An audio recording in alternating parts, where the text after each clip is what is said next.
Ibababa sa 33 katao ang nasawi matapos bombahin ng puwersa ng Myanmar ang isang ospital sa isang rebel stronghold nitong Miyerkules, mismong International Human Rights Day.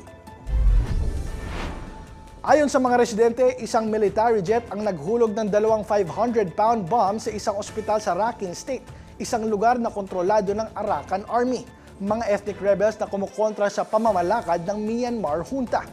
Sugatan din ang 76 katao, kabilang ang 27 na kritikal ang lagay sa insidente. Patuloy na tumitindi ang ethnic clashes at humanitarian crisis sa Myanmar. Halos 4 na taon matapos ang military coup noong 2021 na nagpatalsik sa administrasyon ni Aung San Suu Kyi. Noong Hulyo, inanunsyo ng militar ang umano'y paglilipat ng kapangyarihan sa isang civilian-led interim administration pero nananatiling acting president ang junta chief.